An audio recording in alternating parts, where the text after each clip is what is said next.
Wasiat. Secara umum, seluruh perintah dan larangan Nabi adalah wasiat. Secara khusus, antum tahu wasiatnya. Ketika seorang ayah menyuruh anaknya, tolong berikan mobil ini ke masjid sekarang. Wasiat bukan? Wasiat bukan? Bukan. Bukan. Ini secara khusus ya.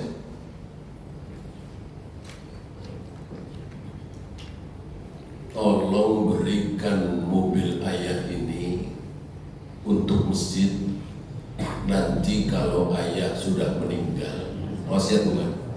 Nah, jadi wasiat adalah pesan atau perintah orang yang masih hidup kepada anaknya, istrinya, saudaranya, dan seterusnya, dan dilakukan setelah dia meninggal. Ya. Nanti kalau ayah meninggal, mobil ini buat istri ayah yang muda. Boleh kan? Nggak boleh. Nggak boleh. Kenapa nggak boleh? Karena muda. Berarti buat tua boleh? Nggak boleh juga. Ya. Kalau ayah meninggal, mobil ini buat anak bungsu. Boleh atau tidak? Tidak boleh. Tidak boleh. Kalau ayah meninggal, mobil ini buat si fulan, teman ayah. Boleh nggak? Boleh. Jadi kesimpulannya, tidak boleh memberikan wasiat kepada ahli waris. La wasiat ahli waris. Ini secara khusus. Wasiat secara khusus. Dan dengan catatan tentunya bahwa mobil itu tidak boleh melebihi sepertiga jumlah hartanya. Kalau lebih dari sepertiga tidak boleh. As-sulsu katsir aw kabir. Di maksimal wasiat itu adalah sepertiga, kurang dari sepertiga boleh, lebih tidak boleh. Itu sekali lagi secara khusus. Nah, kita bahas secara umum. Wasiat-wasiat Nabi. Tapi khusus yang hari ini dilupakan oleh kaum muslimin. Kalau Nabi berwasiat supaya kaum muslimin sholat, dilupakan nggak? Insya Allah tidak. Ribuan bahkan jutaan kaum muslimin masih sholat. Saum, insya Allah masih. Baca Al-Quran, umrah, haji, jauhi zina, khamar, judi, insya Allah masih. Antum yang belajar sunnah selama ini lalu melihat masyarakat terutama di negeri kita, antum akan bisa menjawab bahwa wasiat Nabi yang paling banyak dilupakan oleh kaum muslimin adalah apa? Bid'ah. Ini banyak yang dilupakan oleh kaum muslimin. Sampai-sampai ada saudara kita yang bertanya, baru dengar bid'ah apa itu? Padahal Nabi berbicara tentang bid'ah, ngomong bid'ah itu hampir setiap kali khutbah. Hampir setiap kali khutbah diawali dengan iyyakum wa muhdatsatil umur. Fa inna kulla muhdatsatin bid'ah wa kulla bid'atin dhalalah wa kulla dhalalatin fin nar. Itu diulang-ulang oleh Nabi.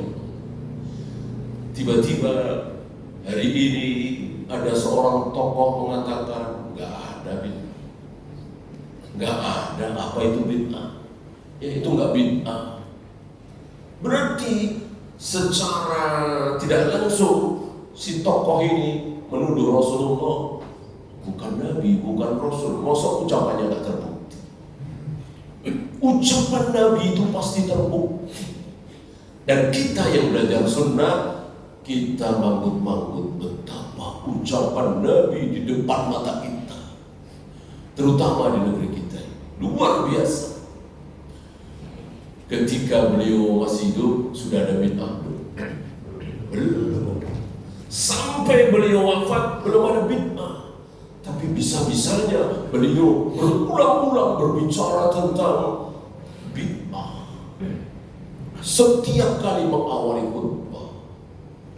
Kenapa? Karena beliau tahu, diberitahu oleh Allah bahwa kelak di akhir zaman akan muncul ribuan, mungkin jutaan bid'ah. Dari sholat saja, dari takbir sampai salam, antum bisa hitung ada berapa negeri kita itu. Wudu, tayamum, melempar jumrah, mencium hajar aswad, baca Al-Quran. Hampir-hampir saudara kita mengakhiri bacaan Al-Quran dengan mengucapkan shadaqallah. Sudah apa bid'ah itu? Bid'ah apa sunnah? Jelas bid'ah. Jelas sekali bid'ah. Ini semakin yakin kita bahwa beliau betul-betul Nabi, betul-betul Rasul. Ucapannya terbukti, sangat terbukti. Ya. Maka kalau di zaman beliau saja yang belum ada bid'ah, beliau tiap hari, setiap kali mengawali khutbahnya berbicara tentang bid'ah, apalagi hari ini tentunya. Apalagi hari ini, terutama di negeri kita ini. Sangat disayangkan kalau ustaz-ustaz kita, wabil khusus du'atus salam, kurang banyak berbicara tentang bid'ah. Mestinya itu dakwah setiap hari agar saudara-saudara kita ini sama. Coba kalau para ulama, para kiai, para ajengan, para habaib semuanya berbicara tentang bid'ah, insya Allah selamat saudara-saudara kita. Kakek kita, nenek kita, ibu kita, orang-orang awam itu gimana yang ngasih tahu? Jangan Bu ya, ini nggak boleh, nggak ada contoh dari Nabi. Oh, insya Allah mereka tidak punya kepentingan, mereka ingin yang benar. Masa mencontoh Nabi salah? Tapi ini tidak disampaikan. Apa salahnya akan baik? Apa salahnya akan benar? Ya, luar biasa wasiat Nabi. Ya, diucapkan setiap hari, hampir setiap hari.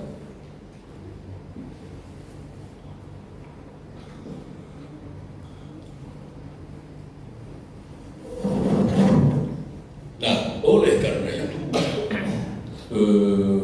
antum harus tidak boleh bosan membahas tentang ini.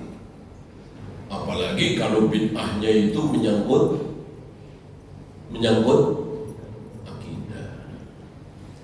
Ketika bid'ah itu sekedar qunut subuh, usolli, nawaitu, tahlila, ini terancam neraka. Bid'atul dalalatin finnar. Apalagi masalah akidah, masalah keyakinan, masalah tauhid, maka harus lebih tahzir lagi. Ya.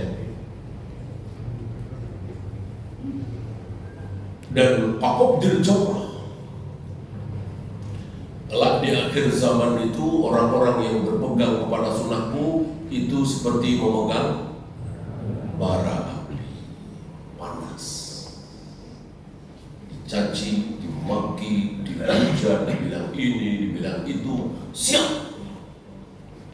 Harus siap.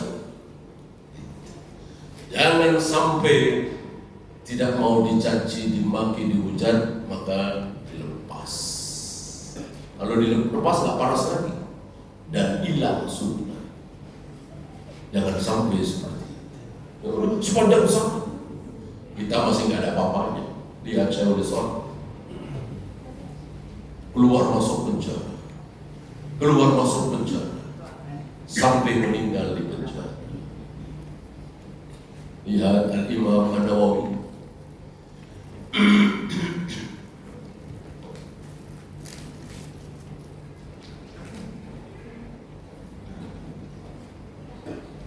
Nah, ada wasiat lain. Tentu banyaknya, ini yang terbanyak.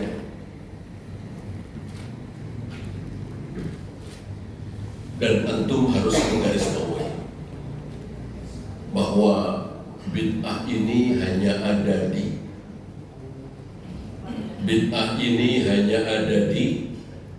ibadah makhluk. Bid'ah ini hanya ada di sholat, ruku, sujud, tawaf, sa'i, melempar jumroh, wudu, tayamum, azan, qomat, dan seterusnya. Bid'ah tidak ada di ibadah ghairu makhluk. Ya.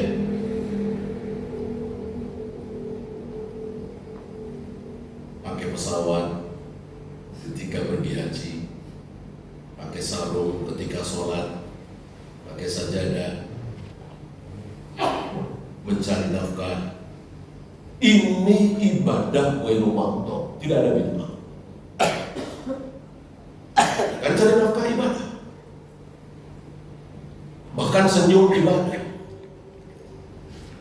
Dan ada ustaz yang membedakan antara ibadah makhluk dengan ghairu makhluk saja, dia nggak tahu. Dia bilang kalau ibadah harus mencontoh Nabi, senyum kan ibadah. Ya, apa senyum ente sama dengan senyum Nabi? Nah, senyum kan ibadah. Ya, senyum ente bid'ah, ledek kita. Ya, senyum ente bid'ah, ente dari ujung rambut sampai ujung kaki bid'ah semua. Orang beda dengan Nabi. Ini si ustaz ini nggak bisa membedakan sesuatu yang sangat mendasar sekali. Ibadah makhluk dengan ibadah ghairu makhluk. Yang harus mencontoh Nabi, tidak boleh lebih dari Nabi, itu khusus ibadah makhluk. Subhanallah, subhanallah, subhanallah, subhanallah, subhanallah. Nah, habis sholat Nabi berapa kali? 33. Antum iseng-iseng 34 kan? Nah, tambah dapat tambahan pahala apa dosa? Dosa. Nambah. Apa salahnya sih? Mungkin ya secara logika 33 bagus, 34 lebih bagus, 35, 40 lebih bagus. Gak bisa. Ini ibadah makhluk, tidak boleh lebih dari Nabi SAW. Ya, melempar jumroh 8 kali, tawaf 9 kali, sama dengan sholat subuh 3 rakaat, sholat isya 5 rakaat, kan lebih itu dosa semua. Adapun cari nafkah, senyum, berbakti kepada orang tua, menikah di gedung dan seterusnya, ini ibadah ghairu makhluk. Di dalam ibadah ghairu makhluk bebas, tidak harus plek persis seperti Nabi, kecuali yang ditentukan oleh Nabi. Tidak sah nikah tanpa wali, kita taati. Harus ada wali. Tidak sah nikah tanpa saksi, minimal 2 orang laki-laki, kita taati. Ya. Adapun tempatnya di gedung, tempatnya di hotel atau di masjid dan seterusnya, tidak masalah. bebas. Itu ghairu mahdud.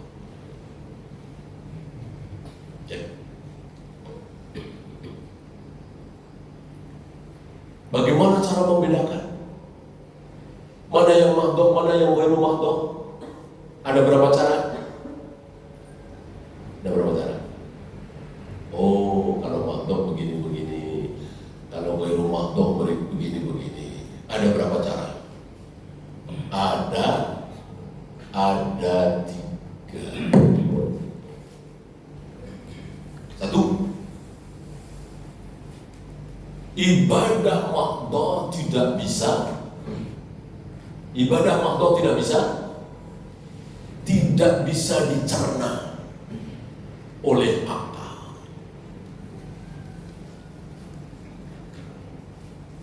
Kenapa jumrah dilempar? Kenapa Hajar Aswad dicium? Kenapa subuh 2 rakaat? Kenapa untuk bersuci nggak ada air, malah pakai debu jadi kotor?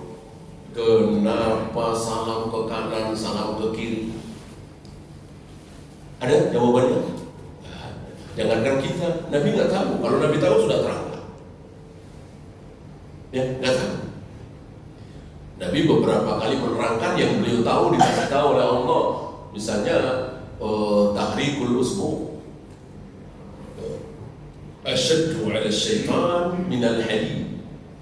Bahwa satu gerakan jari saat tasyahud ini lebih menyakitkan syaitan, menyakiti syaitan daripada syaitan itu dipukul dengan besi.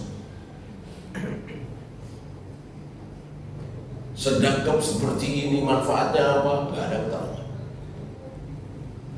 Salam ke kanan, salam ke kiri manfaatnya apa? Gak ada keterangan. Melempar jumrah, mencium Hajar Aswad, gak ada keterangan. Hanya sedikit. Ya, itu kira-kira. Dan itu bukan gaib. Ya kan? Siapa yang tahu setan sakit ketika kita menggerakkan jari? Gak ada yang lihat, gak ada yang tahu. Kita hanya percaya berdasarkan sabda Nabi alaihi salatu wassalam.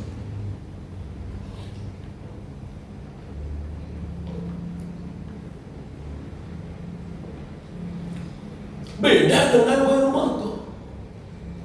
Kenapa harus nikah? Kenapa harus cari ilmu? Kenapa harus senyum? Kenapa harus sedekah? Kenapa harus berbakti kepada kedua orang tua? Bisa jawab nggak? Bisa. Bisa dicerna oleh akal? Bisa. Nggak kayak melempar jumrah tadi, mencium Hajar Aswad tadi. Nggak bisa dicerna. Kenapa itu harus dilakukan? Ya. Ini cara pertama. Ibadah mahdud tidak bisa dicerna oleh akal kita. Kenapa harus dilakukan kita nggak tahu. Ibadah ghairu mahdud bisa dicerna. Yang kedua, ibadah mahdud hanya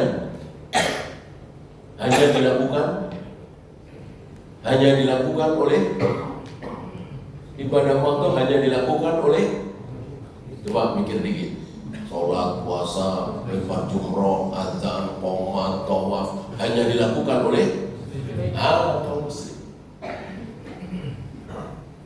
Gak ada orang Buddha azan, orang Hindu tawaf, orang Konghucu sa'i, ya, khusus kaum muslimin. Beda dengan cari nafkah, birrul walidain, sedekah, nikah, senyum, mau muslim mau kafir sama melakukan. Karena memang bisa dicerna oleh akal tadi. Orang-orang kafir pun melakukan. Itulah ghairu mahdud. Ya. Oleh karena itu, kalau faham kaidah ini, antum bisa bantah orang yang mengatakan nggak apa-apa maulid Nabi. Walaupun Rasul dan para sahabat belum pernah mengadakan maulid Nabi, sekarang kita mengadakan maulid Nabi nggak apa-apa. Ini kan ibadah yang bukan mahdud. Gitu. Kalau Rasul dan para sahabat belum pernah sholat dalam rangka memperingati hari ulang tahun, hari pernikahan misalnya, kita melakukan, itu bid'ah.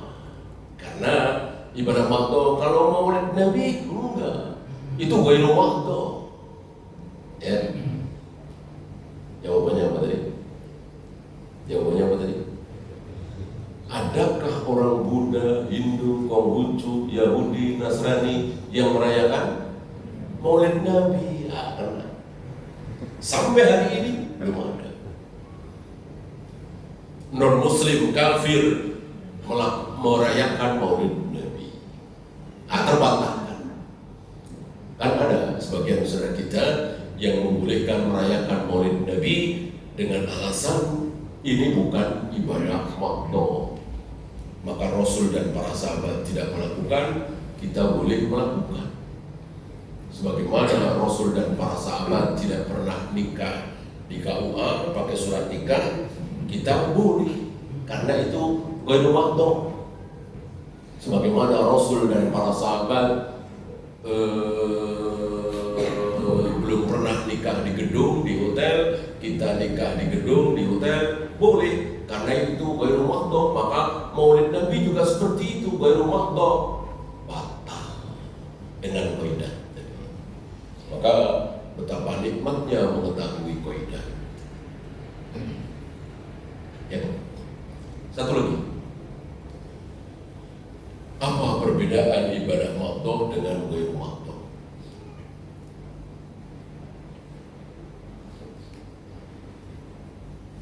Ibadah waktu belum kita lihat, apa ya? Belum kita lihat manfaatnya. Di mana? Di dunia ini. Antum sudah merasakan manfaat dari melempar jumroh, azan, qomat, baca Al-Quran, tawaf, sa'i, apa manfaatnya? Ruginya malah ada, capek, lelah, habis uang ke sana, serang, ya, lama baca Al-Quran. Manfaatnya di dunia. Ibadah waktu itu manfaatnya kapan? Nanti di akhirat.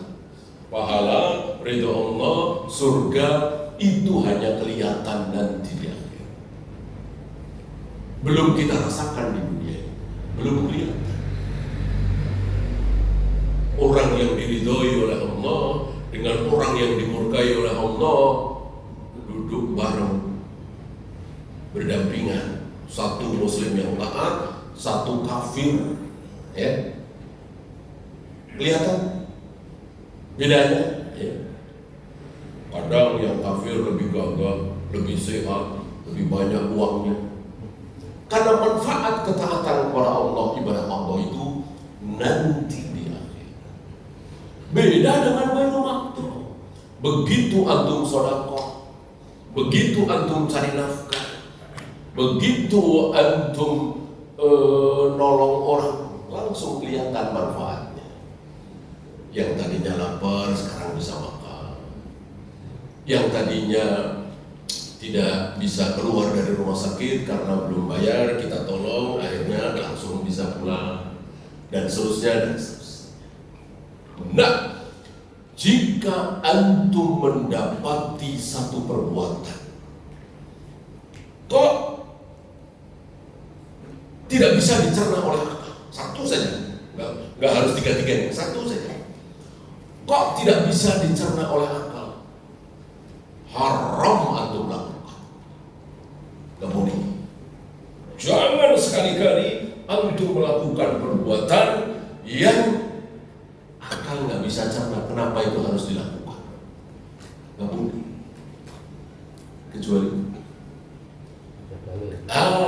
Kecuali ada dalil itu dilakukan oleh Rasul dan para sahabat. Seperti tadi, melempar jumroh kan nggak bisa dicerna, azan qomat kan nggak bisa dicerna. Kenapa hanya Allah sholat 2 kali? Kenapa tidak boleh 3 kali? Nggak boleh itu kita lakukan. Kecuali ada contoh dari Rasul dan para sahabat. Kapan Rasul dan para sahabat mencontohkan azan? Maka hukum asal azan, hukum asal qomat, hukum asal melempar jumroh adalah haram. Ya. Haram dilakukan kecuali ada contoh dari Rasul dan para sahabat. Ya. Kalau enggak antum buktikan saja, nanti 3 bulan lagi antum ada yang umroh sana ya. Coba antum iseng-iseng lempar jumroh, ya, berani? Ya. Haram. Gak ada contoh dari Rasul dan para sahabat melempar jumroh kecuali di tanggal 10, 11, 12. Kalau mau nafar sani tambah tanggal 13. Gak ada melempar jumroh di luar 4 hari itu. Itu pun sudah ada bagiannya, tanggal 10 Aqobah doang, tanggal 11, 12, 13 yang 3 itu semuanya sudah dicontohkan oleh Nabi alaihi salatu wassalam. Nah, hari ini banyak saudara-saudara kita misalnya melempar jumroh tanggal 11, 12, 13. Rasul dan para sahabat mencontohkan melempar jumroh tanggal 11, 12, 13 itu setelah matahari tergelincir, setelah zuhur, dan tidak sholat zuhur dulu. Tidak sholat zuhur, tarik ke asar. Melempar jumroh ketika sudah masuk waktu. Bagaimana? Kita ikuti? Harus, wajib. Apa kata Nabi? Khudu anni manasikakum. Contohlah manasik haji kalian itu dariku. Berarti mencontoh manasik haji dari ihram, wukuf, tawaf, sa'i, ta'alul, wajib. Mereka sudah diperintahkan oleh Nabi.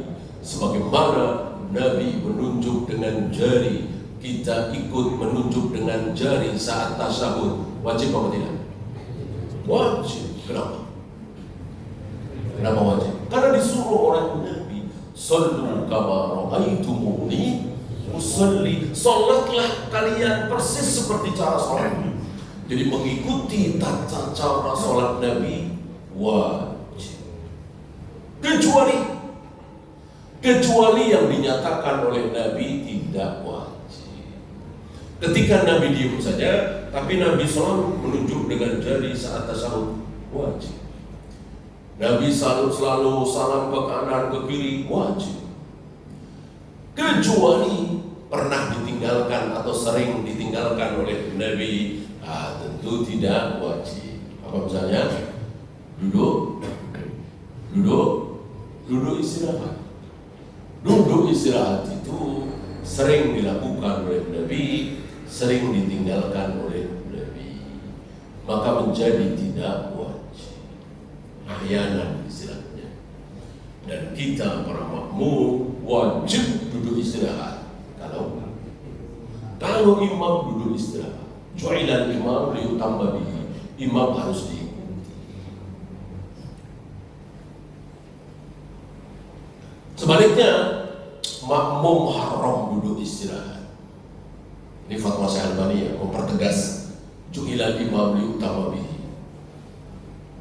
Makmum haram duduk istirahat apabila imam tidak duduk istirahat.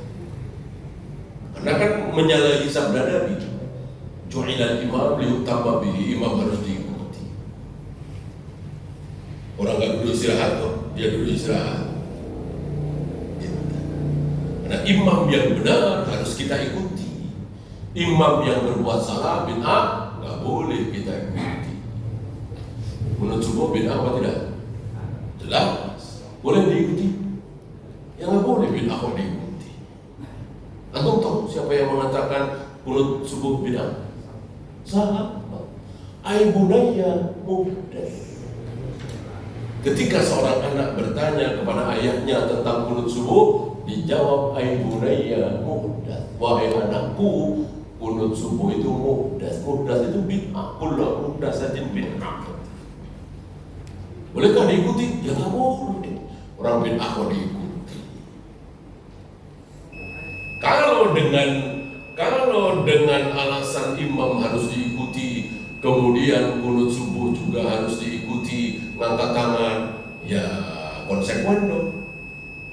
Berarti imam sedekah di bawah pusar ikuti, imam baca usolli ikuti, imam takbir terlalu tinggi ikuti. Kenapa kunut subuh doang? Ya, bid'ah tidak boleh diikuti. Kalau imam itu benar harus diikuti, walaupun tidak sesuai dengan gerakan kita. Imam sudah duduk tawarruk atayat akhir, kita baru dapat 1 rakaat masbuk. Kita sebagai makmum masbuk tadi tawarruk apa iftirash? Tawarruk. Ikuti imam, orang imam benar. Walaupun kita nggak pas, orang kita baru dapat 1 rakaat atau tawarruk. Banyak saudara kita kaum muslimin nggak paham ini. Mentang-mentang masbuk masih nambah 1 lagi, dia tetap iftirash. Padahal imam tawarruk. Berarti ini menyalahi. Ya, kita lanjut wasiat Nabi.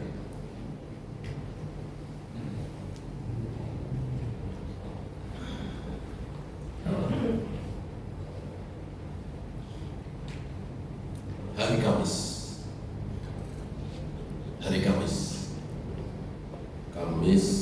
Jumat, Sabtu, Ahad, Senin. Berarti kira-kira 5 hari sebelum Nabi wafat. Nabi wafat hari Senin, sama dengan beliau lahir.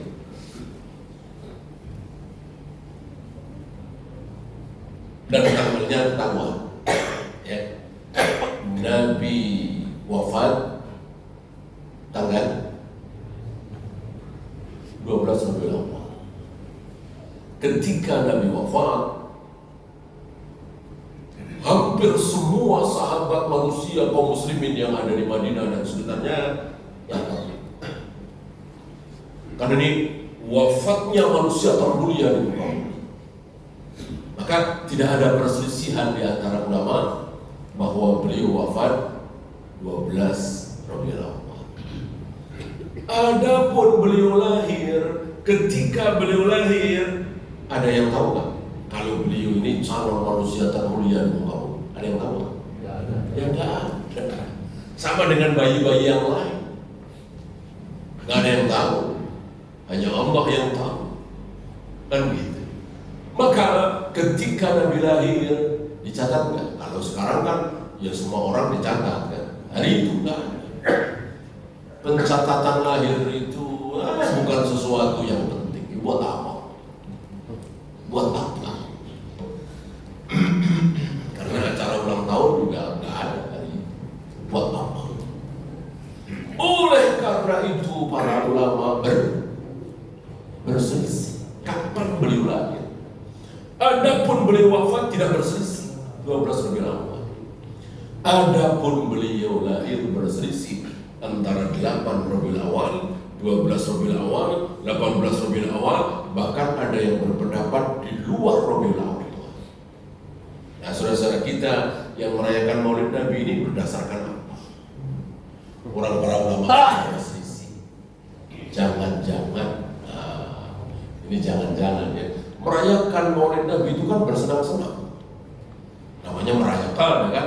Pasti senang-senang. Jangan-jangan mereka senang-senang merayakan wafatnya Nabi. Jangan-jangan ini proyek Rafidhah. Kalau Rafidhah memang seperti itu. Rafidhah itu jadi firqah-firqah sesat yang 70 berapa? 72 itu secara garis besar dibagi 2. Yang niatnya baik dan yang niatnya jahat. Jadi ada firqah-firqah itu diawali dari niat baik. Saking pengennya kaum muslimin taat kepada Allah, meninggalkan maksiat, dibikinlah hadis-hadis dhaif, palsu. Niatnya baik. Supaya kaum muslimin semakin jauh dari zina, khamr, judi, dikaranglah hadis-hadis kaum. Niatnya baik. Ya. Rata-rata firqah dari awalnya niatnya baik, tapi karena nggak ada ilmu, jauh dari ilmu, tidak mengikuti qala Allah wa qala Rasul, akhirnya sesat. Dan ada satu lagi firqah yang dari awal niatnya jahat, salah satunya Rafidhah, Bahagia, Nusairiyah, dan seterusnya Ahmadiyah. Itu dari awal niatnya jahat, ingin merusak Islam dan negara. Ya, jangan-jangan seperti itu.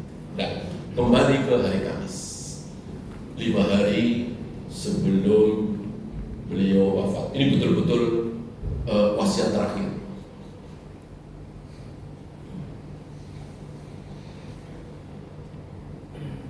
Dan ucapan ini pengulangan. Bukan berarti hari itu doang beliau mengucapkan kalimat ini, tapi ini diulang. Ini sepertinya yang terakhir. Apa? La'anallahu al-yahuda wan nasara. Allah mengutuk, melaknat Yahudi dan Nasrani.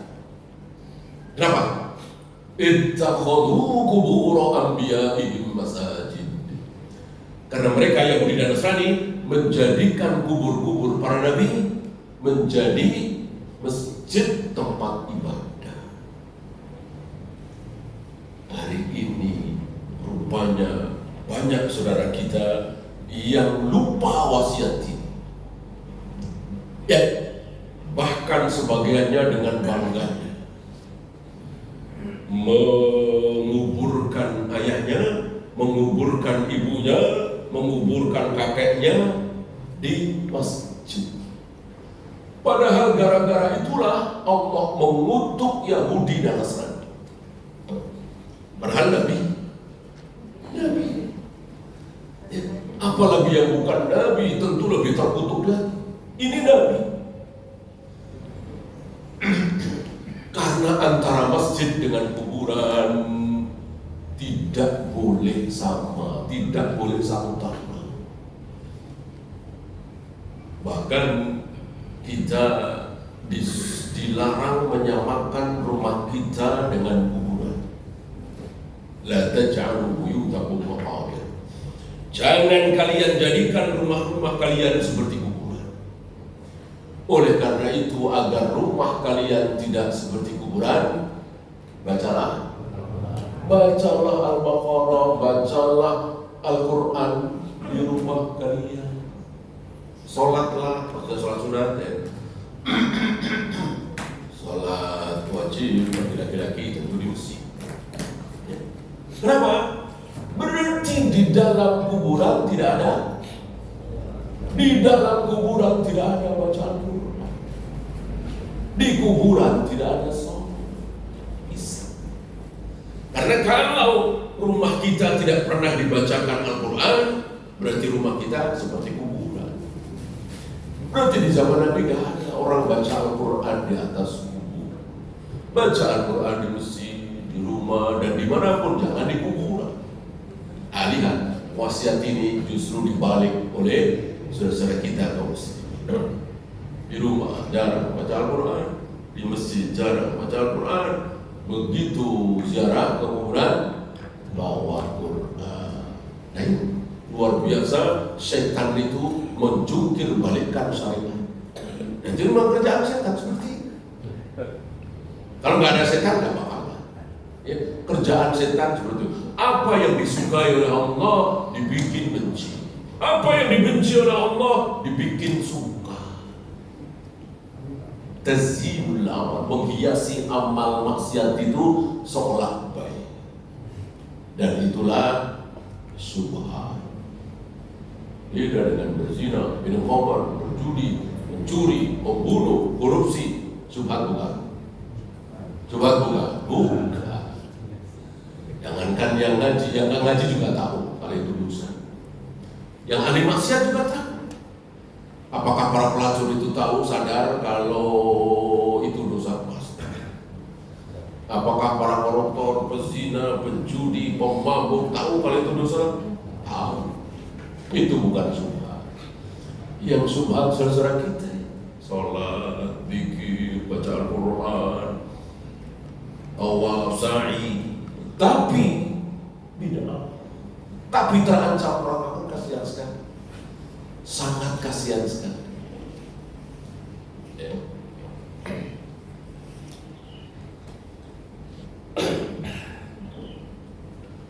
Rasul bermalam di Musdalifah sampai tengah malam, sampai subuh, sampai subuh. Saudara-saudara kita banyak yang cuma tengah malam doang.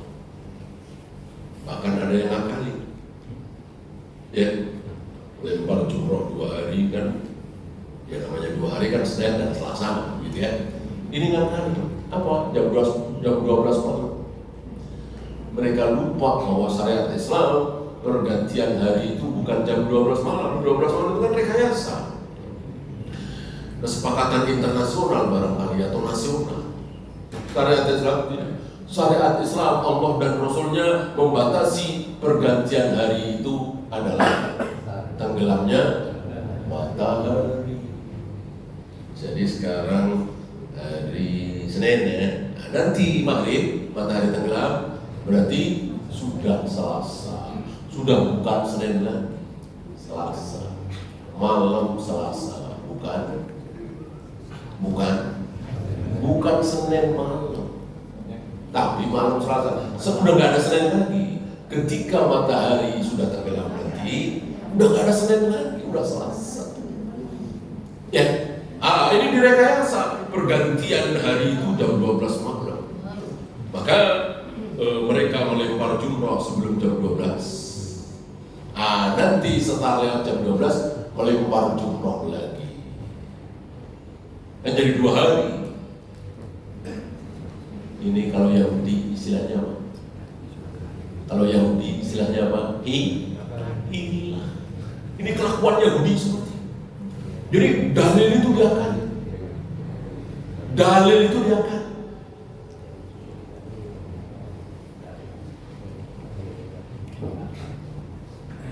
Ya misalnya kan nggak boleh nyentuh kulit wanita yang bukan mahram, ya. Biar boleh apa? Pakai kaos tangan, ya. Ini yang gila, ya. Memang kalau pakai kaos tangan kemudian menjadi boleh begitu, ya. Ini gila Yahudi seperti ini. La tattabi'una sunnana man kana qablakum shibran bi shibrin wa dhira'an bi dhira'in. Sejengkal demi sejengkal, sehasta demi sehasta, kalian kelak akan mengikuti kelakuan Yahudi dan Nasrani. Hari ini terbukti. Ya. Nah, apa yang dipesankan oleh Nabi, diwasiatkan oleh Nabi 5 hari sebelum wafat, hari ini diinjak-injak oleh kaum muslimin. Ya, mungkin di sini ada masjid, ada kuburannya. Bolehkah sholat di situ? Ada 3 hukum. Ada 3 hukum. 1, syirik, kufur. Terancam syirik, terancam kufur. Siapa? Orang yang sengaja sholat di masjid yang ada kuburan. Jadi nyari-nyari masjid yang ada kuburan, sholat di situ, deketin kuburan. Ini terancam syirik, terancam kufur. Yang kedua haram. Walaupun belum terancam kufur dan syirik, apa? Sudah tahu itu masjid ada kuburannya, tapi dia nekat ke situ.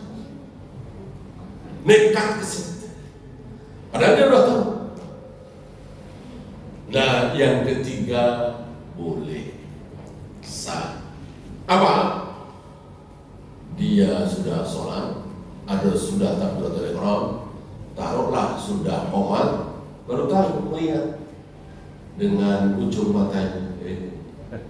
ada sesuatu. Itu sah. Nanti jangan balik situ lagi. Ya. Haruskah kita mampir masjid di luar kota, kelilingin dulu nyari-nyari ada kuburannya atau tidak? Haruskah? Tidak. Tidak, nggak ada faedah seperti itu. Bahkan ketika kita nggak mau tahu, nunduk aja, nggak mau tahu lah, nunduk, nggak mau nengok kiri kanan, daripada ntar tahu, ntar capek-capek. Nunduk, bolehkah? Bolehkah? Ya boleh. Karena hukum asal masjid itu ada kuburannya apa tidak ada kuburannya? Hukum asal masjid tentu tidak ada. Nah kita berpegang kepada hukum asal, ya nggak ada lah. Udah nunduk saja. Gitu ya. Termasuk ketika berselisih. Ada kuburan? Oh enggak ada. Ada dulu ada. Enggak ada. Nah, ketika berselisih kita kembali ke hukum asal. Maka kita ada baiknya, bahkan penting sekali mengetahui hukum asal. Yang tentu tahu hukum asal ibadah haram, hukum asal dunia halal, hukum asal laki-laki luar. Hukum asal laki-laki itu di luar rumah. Ya, fantasiru fil ardh. Hukum asal perempuan wa qarna fi buyutikum. Tinggallah di rumah kalian. Ini hukum asal. Kalau antum mengetahui hukum asal, insya Allah selamat. Hukum asal benda najis apa suci? Ya suci. Seluruh benda di muka bumi ini suci semua. Siapa yang mengatakan, oh ini najis, harus bawa dalil. Jika dia tidak bawa dalil, tertolak. Maka harus mengatakan suci. Ketika saya mengatakan air mata itu tidak najis, ludah itu tidak najis, apalagi keringat itu tidak najis, saya tidak dituntut dari. Ketika saya mengatakan air mata itu najis, ludah itu najis, saya dituntut dari. Ya, yang mengatakan najis harus bawa dalil. Yang mengatakan tidak najis nggak perlu, karena hukum asal seluruh benda apapun di muka bumi ini suci, tidak najis. Nah, yang najis tentu antum tahu ya, kotoran manusia, air kencing manusia, jangan air kencing ya, air kencing manusia, madi, wadi, satu lagi darah haid, jangan bilang darah haid. Ini yang dinyatakan najis oleh Nabi Sallallahu Alaihi Wasallam. Di luar itu suci itu. Nah, untuk yang najis tadi ada atau tidak di pakaian kita, di karpet kita, di sajadah kita kembali ke hukum asal. Ya, hukum asalnya apa? Ya tidak najis. Misal ada sajadah suka dibawa-bawa sama anak umur 1 tahun misalnya, kan suka bawa, ya kan? Nah, sajadah ini najis apa suci? Pilih mana? Pilih suci. Walaupun ada kemungkinan dioporin sama anak umur 1 tahun ini. Ya, kita melihat hukum asal suci.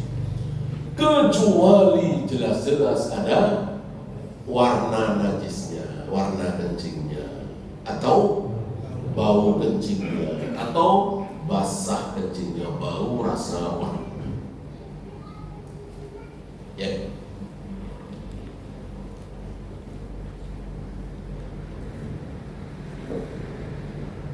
Kita lanjut karena waktu kita tidak banyak ya.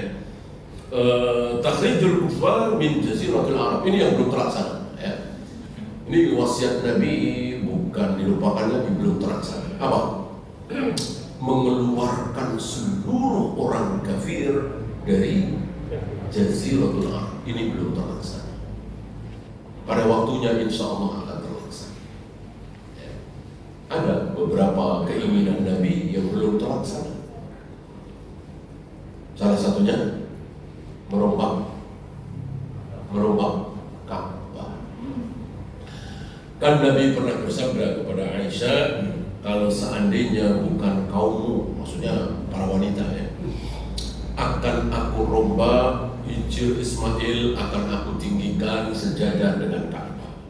Karena hijir Ismail itu separuh itu karena sesuatu. Ya. Jadi yang benar sebetulnya Ka'bah itu bukan kotak, tapi kotak plus setengah lingkaran. Itu yang benar. Dan di zaman Nabi seperti itu. Kata Nabi, ini sama. Tidak sama dengan apa yang dibangun oleh Nabi Ibrahim, Nabi Ismail. Nabi tahu, diberitahu oleh Allah bahwa hijir Ismail itu harus ditinggikan. Kemudian pintu masuk dengan pintu keluar beda. Ini sebelah sini, ini sebelah sini, ini sebelah sini. Direkam oleh Aisyah, ingatan Aisyah luar biasa. Kemudian Aisyah memberitahukan ucapan Nabi ini kepada bocah yang sering ditimang-timang oleh Aisyah. Ponakan Aisyah, anaknya Asma, bernama Abdullah bin Zubair. Asma kan nikah dengan Zubair bin Awam. Nah, diceritakanlah. Ya bukan itu saja ya, apa yang didengar oleh Aisyah dari Nabi berupa ilmu hadis disampaikan ke banyak orang, salah satunya Abdullah bin Zubair. Nah, satu ketika Abdullah bin Zubair sempat menjadi khalifah. Abdullah bin Zubair luar biasa berilmu, taat, soleh, ahli ibadah, zuhud, tapi saya tidak terampil, tidak lihai dalam pemerintahan. Maka waktu itu Abdullah bin Zubair punya kekuasaan dunia Islam, tapi selain Syam dikuasai oleh Yazid waktu itu. Nah, karena tidak terampil dalam masalah pemerintahan, lama-lama kekuasaan Abdullah bin Zubair itu berkurang. Hingga akhirnya Abdullah bin Zubair hanya menguasai Mekah dan Madinah. Akhirnya Mekah saja, akhirnya sekitar Masjidil Haram saja, akhirnya sekitar Ka'bah saja, dan akhirnya dibunuh di situ oleh manusia yang sangat kejam bernama Hajjaj bin Yusuf. Nah, sebelum beliau dibunuh, beliau sempat melaksanakan keinginan Nabi, merombak Ka'bah persis seperti keinginan Nabi yang didengar oleh Aisyah. Aisyah sampaikan kepada Abdullah bin Zubair. Hijir Ismail ditinggikan, pintu masuk, pintu keluar beda, dan seterusnya. Jadilah persis seperti yang dikehendaki oleh Nabi SAW. Setelah Abdullah bin Zubair dibunuh, ya namanya musuh ya, walaupun sesama Muslim ini, dirubah lagi oleh Hajjaj bin Yusuf, manusia yang sangat kejam.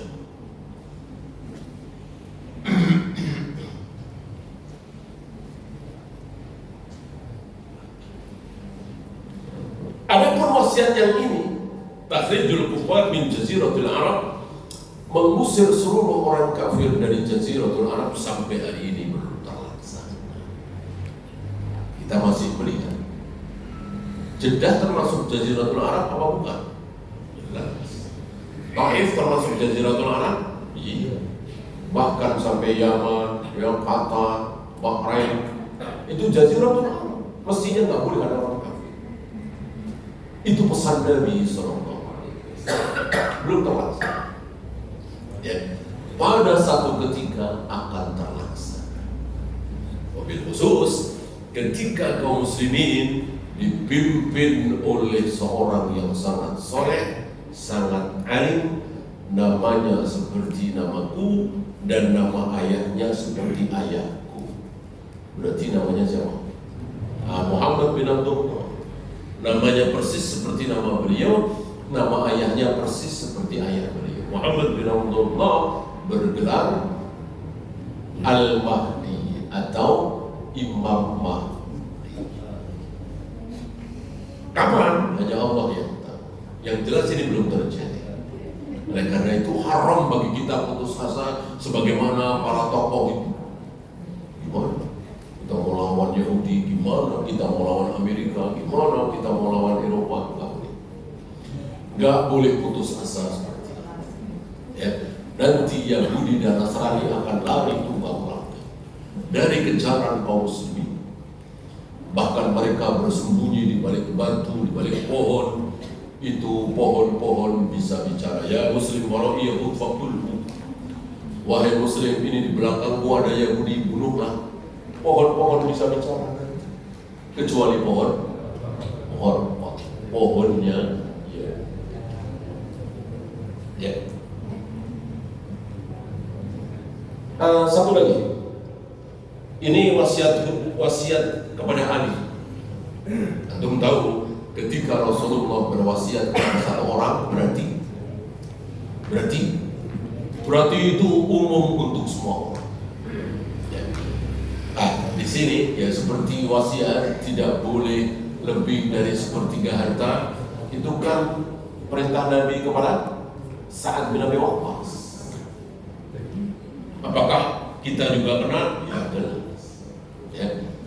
Perintah Nabi, larangan Nabi, wasiat Nabi kepada satu orang otomatis untuk seluruh manusia. Ini pada Ali. Saat Ali berangkat bawa pasukan mau memimpin perang,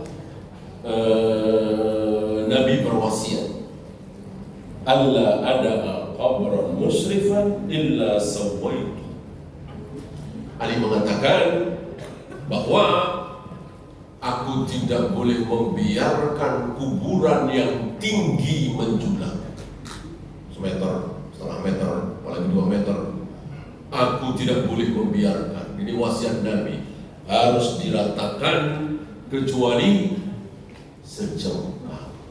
Jadi tinggi kuburan, gundukan kuburan maksimal sejengkal, tidak boleh lebih.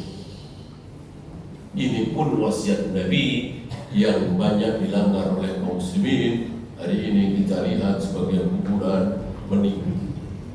Kalau pakai apa itu? Ijing, atau ijing. Itu kan jelas lebih dari sejengkal. Batu lagi. Ada tembok lagi. Haram. Menembok, membangun, meninggikan. Kuburan cukup gundukan sejengkal dan diberi batu kira-kira di atas kepala agar tidak diinjak orang.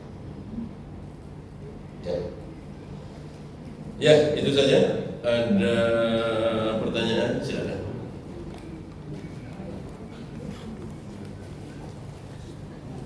Silakan. Pertanyaan tentang masjid yang ukurannya di samping kanan kiri atau di samping kanan tembok apa?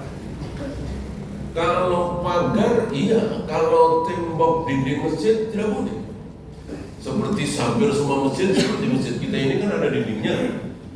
Nah, di dalam dinding kita sholat, di luar dinding ada kuburannya. Boleh nggak? Boleh nggak? Nggak boleh. Nggak boleh. Antara tanah kuburan dengan tanah masjid harus dipisah. Pisahnya pakai dinding? Enggak. Pisahnya sebagaimana urufnya orang misah tanah. Apa? Jalan umum ya. Walaupun mungkin jalan itu setapak, mungkin cuma bisa lewat motor misalnya.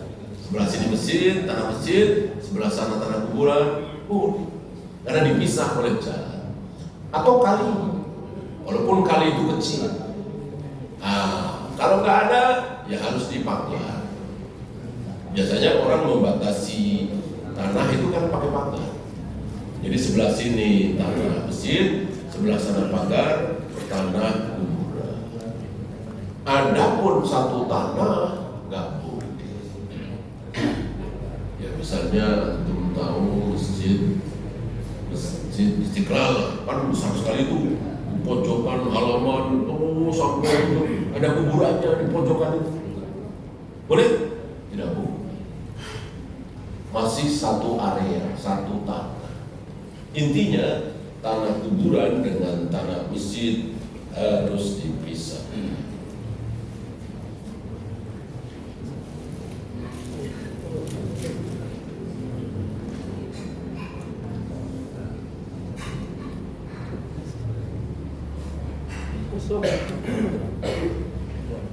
Bagaimana kalau menikah di tanah pakai hitungan hari, tanggal, dan seterusnya, apakah termasuk bid'ah? Kalau dengan keyakinan, iya.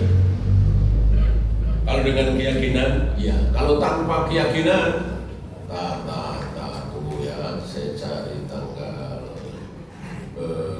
17 April. Kenapa? Ya ini saya libur kerja, saya nggak dagang, ya, tentu boleh. Yang nggak boleh, nah, kamu mempelai perempuan lahir hari apa? Oh, pulau Setupali misalnya. Kamu yang laki-laki, Buagi, itu pakai Limpo. Wagi Songo tambah Limo. Wah ini harus hari Senin nih. Ini yang syirik. Karena syirik adalah menjadikan sesuatu yang bukan asbab menjadi asbab. Tentu dia melakukan seperti itu agar pernikahannya lancar. Nanti pernikahannya, rumah tangganya diberkahi. Pasti ya kan? Kok dengan sebab seperti itu kan gak ada hubungannya. Tapi diyakini itulah syirik. Ya, akan tidak syirik ketika pernikahan itu mencari bulan yang kira-kira musim kemarau bukan hujan supaya yang datang banyak. Ini kan asbab. Ya. Jadi kaidahnya sesuatu yang bukan asbab kok kita yakini menjadi asbab, itu syirik. Saya dagang di sini nggak laku, nggak laris, malah bangkrut. Karena apa? Karena ini ruko saya ini nomor 13. Syirik nggak? Syirik. Kan nggak ada hubungannya 13 kan tidak laku. Ya, kalau dia meyakini tidak laku karena sepi, jauh dari keramaian, itu tidak syirik. Sekali lagi, syirik adalah meyakini sesuatu yang bukan asbab menjadi asbab.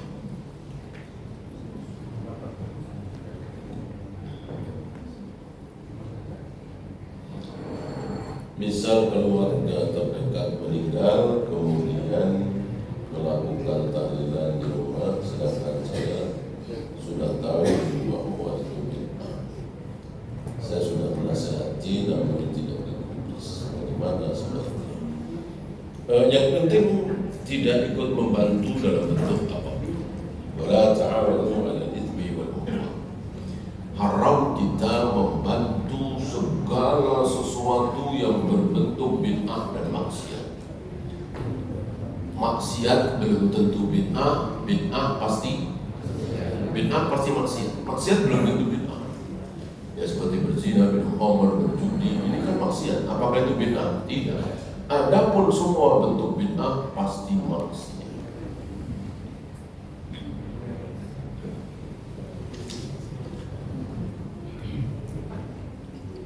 Takbir rukiyah dilakukan berkaitan dengan waktu, yaitu setelah sholat sampai akhir taslim. Mereka melakukan sebelum sholat. Bagaimana? Saya tidak tahu ya. apakah ada dalil Rasul dan para sahabat habis sholat bertakbiran selama 4 hari itu? Jika ada, insya Allah warid ya. Karena ini kan Rasul dan para sahabat. Ya jangankan yang seperti itu ya, yang Rasul menggerakkan jari saja, ini warid kan? Ada di hadis-hadis. Karena memang betul para sahabat itu meriwayatkan apapun ibadah yang dilakukan oleh Nabi. Sampai Nabi menunjuk 53. Orang Arab kalau bilang 53 itu begini. Berapa? 53 begini ya. Sampai segitu. Sampai segitu. Seandainya betul Rasul dan para sahabat bertakbiran habis salam, dan insya Allah warid. Ya saya tidak memastikan ya, saya bilang aja nggak tahu. Ya. Kalau memang ada, ya sampai kan mau. Kalau betul-betul Rasul dan para sahabat melakukan. Adapun yang jelas-jelas dilakukan oleh Rasul dan para sahabat dan diteruskan oleh para sahabat, para tabi'in dan seterusnya, itu 24 jam. 24 jam pagi, sore, malam, siang, ketika tidak ngobrol penting, tidak sedang rapat, tidak sedang sholat, tidak sedang mandi, tidak sedang tidur, Rasul dan para sahabat terus bertakbir selama 4 hari itu, 5 ya dengan hari Arafah yang ada di subuh. Bahkan Ibnu Umar itu sampai pernah masuk pasar. Masuk pasar, ngapain? Bertakbir di hari-hari Mina itu, maksudnya hari Tasyrik. Lalu diikuti. Takbiran itu membelah. Kalau hadis ini, sunnah ini mendapat hati kaum muslimin, luar biasa. Ya. Di halte, di pasar, di mall, bukan cuma di masjid doang, bertakbir selama 5 hari. Barangkali ngeri orang-orang kafir itu melihat kaum muslimin mengumandangkan takbir bukan cuma di masjid, di mana-mana. Sambil naik motor, sambil nyetir, sambil pokoknya asal ada waktu selama 5 hari. Nah, jangan mengambil waktu yang sudah ada, misalnya zikir pagi, ya tetap zikir pagi, jangan takbiran dulu. Zikir petang, tetap zikir petang, jangan takbiran dulu. Kalau masuk, astagfirullah, Allahumma antas salam, itu jangan diambil. Ya kecuali tadi kalau ada dalil ya. Nah, saya dalam posisi tidak tahu. Kalau memang ada dalil Rasul dan para sahabat riwayat sahih bertakbir setelah salam, tentu sami'na wa ata'na. Selagi belum ada dalil, kita tunggu. Ya.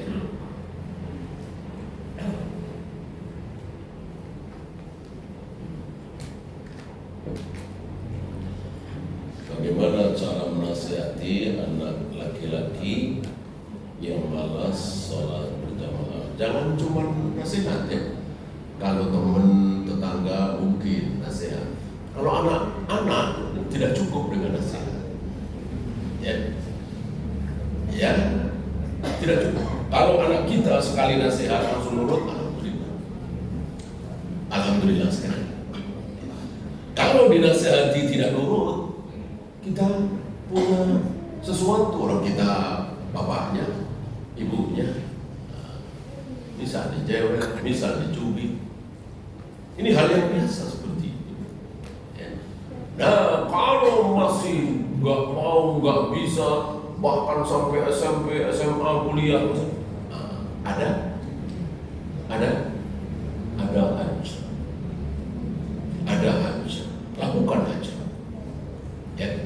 Jangan diajak ngomong, jangan ditegur, jangan dikasih salam, salamnya jangan dijawab, dan seterusnya. Mirip seperti apa yang dilakukan oleh Nabi terhadap Ka'ab bin Malik. Menghajar Ka'ab bin Malik selama 50 hari. Ya. Karena tidak ikut perang Tabuk. Itu bisa lakukan. Namanya anak kan butuh uang, butuh disayang, butuh perhatian. Ini enggak dia dapat karena enggak mau sholat misalnya, karena enggak mau pakai jilbab misalnya. atau nggak mau berjamaah ke masjid misalnya, insya Allah anak nggak mungkin kita berharap langsung sadar. Pasti ada paksaan, ada bimbingan, ada nggak enak, ada awalnya takut dulu dengan ayatnya. Biasa seperti itu. Nanti lama-lama insya Allah, bahkan dipukul, bahkan dicubit. Insya Allah anak kita tua nanti nggak akan marah, yang ada bangga. Antum kan banyak cerita dengan bangganya. Dulu saya kalau nggak sholat, kalau saya nggak ngaji, bapak saya siap pecut. Antum cerita dengan itu bangga punya ayah seperti itu. Waktu itu nangis-nangis. Waktu itu nangis-nangis. Begitu sudah dewasa, antum cerita dengan teman-teman antum itu bangga punya ayah seperti itu. Maka antum harus jadi ayah seperti itu.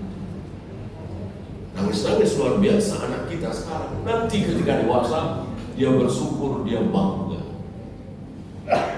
Justru malu ketika cerita dulu kalau saya nggak sholat, bapak saya diem aja, nggak marah. Malu cerita seperti itu, malu.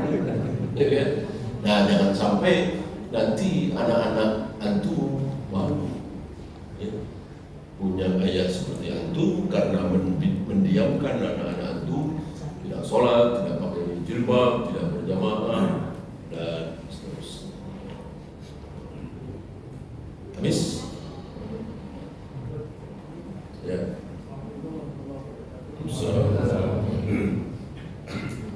Tentang subuh Ustaz, sebagian Ustaz katanya kalau subuh itu suruh ngikutin angkat tangan.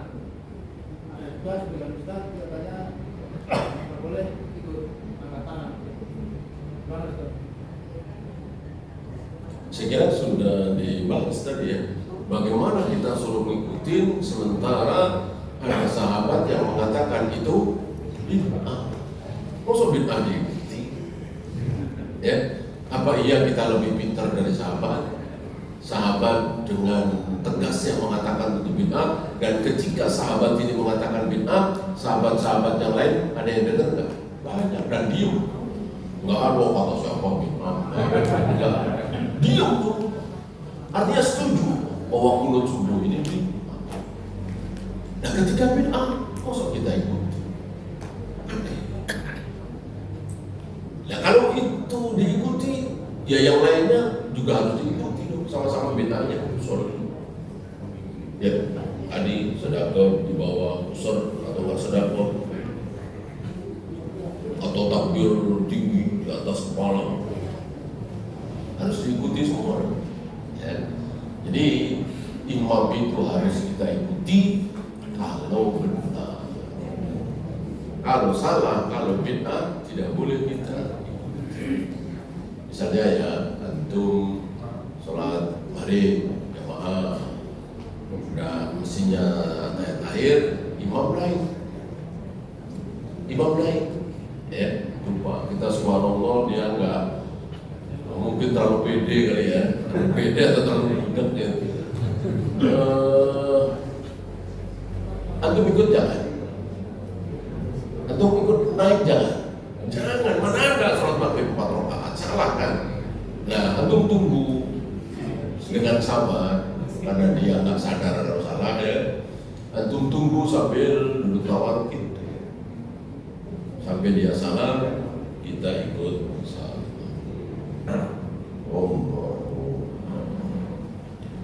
Habis, kalau habis kita akhiri. Subhanallah wa bihamdika, asyhadu an la ilaha illa anta, astaghfiruka wa atubu ilaik.